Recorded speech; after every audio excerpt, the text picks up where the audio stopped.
ආයිබෝවන් හැමදෙනාටම අද මං අරන් ආවේ වෙනස් විදිහේ වීඩියෝ එකක් ඔයාලට පාටි එකට නැතුවම බැරි ඉස්සෝ බැදුම තමයි අද මම වීඩියෝ එකකින් ඔයාලට පෙන්වන්න යන්නේ.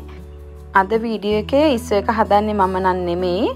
රියාද් එකේ කවුරුත් දන්නේ පාටි වලට නැතුවම බැරි නුවන් මාලි තමයි අද ඉස්සෝ එක හදන්නේ. අපි වීඩියෝ එකට ගිහිල්ලා බලමු කොහොමද හදන්නේ කියලා. ඉස්සෙල්ලාම ලොකු පෑන් එකක් මේ විදිහට ලිපේ තියාගෙන තෙල් එකතු කර ගන්නවා. ඊට පස්සේ හොඳින් පිරිසිදු කරගත් ඉස්සෝ එකතු කරලා මේ විදිහට හොඳින් බැද ගන්නවා. ඉස්සෝ ටික කලින් පිරිසිදු කරලා තියාගෙන තියෙන්නේ. මේ විදිහට හොඳින් කලවම් කරමින් බැද ගන්නවා. ඊට පස්සේ ඒක බැදෙන අතර මේ විදිහට අවමිරිස් කරල් දෙක තුනක් කපලා එකතු කරනවා. ඒත් එක්කම ලුණු ටිකක් මේ විදිහට එකතු කරනවා. ඒත් එක්කම ජින්ජර් ගාර්ලික් පේස්ට් එකත් එකතු කරලා මේ විදිහට ආයෙත් හොඳින් කලවම් කරගන්නවා. අපි මේ ඉස්සෝ බැදුමට ලුණු අවමිරිස් අඩුවෙන් තමයි එකතු කරන්නේ. මොකද ඉස්සෝ ටිකක් වැඩිපුර තියෙනකොට ගොඩක් රසයි ඉස්සෝ බැදුම. ලුණු වැඩි වුණාම රසය අඩු වෙනවා. ඔයාලා ලුණු වලට ගොඩක් කැමති නම් ලුණු ටිකක් වැඩිපුර එකතු කරගන්න. අපිට අවශ්‍ය ඉස්සෝ විතරක් නිසා අපි මේ විදිහට හදා ගන්නවා. ඊට පස්සේ අපි කෑලි මිරිස් ටිකක් මේ විදිහට එකතු කරගන්නවා.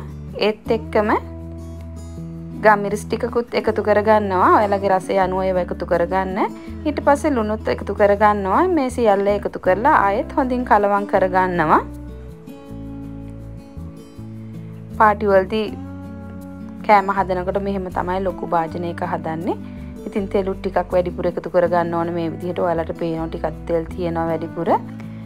මේ ඉස්සෝ බැදුම ඉක්මනින් පහසුවෙන් හදාගන්න පුළුවන් කාටත්. ඉතින් පාටි වලට මේ වගේ දෙයක් තමයි ඕනේ ඉක්මනින් හදාගන්න පුළුවන් දේවල්. ඉතින් ඔයාලත් හදලා බලන්න. ඕන දැන් අපේ ඉස්සෝ බැදුම නම් හරි මේ විදිහට ප්ලේට් එකකට එකතු කරගන්නවා. ඔයාලගේ පාටියටත් මේ වගේ ඉස්සෝ බැදුමක් හදලා බලන්න හැමෝම කැමති වෙයි. මේ වගේ තවත් රසවත් වීඩියෝ එකක් අරගෙන ඉක්මනට මෙන්නම්.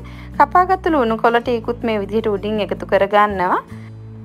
හැමෝම පරිස්සමෙන් ඉන්න සුබ දවසක් ප්‍රාර්ථනා කරන මම නිලු.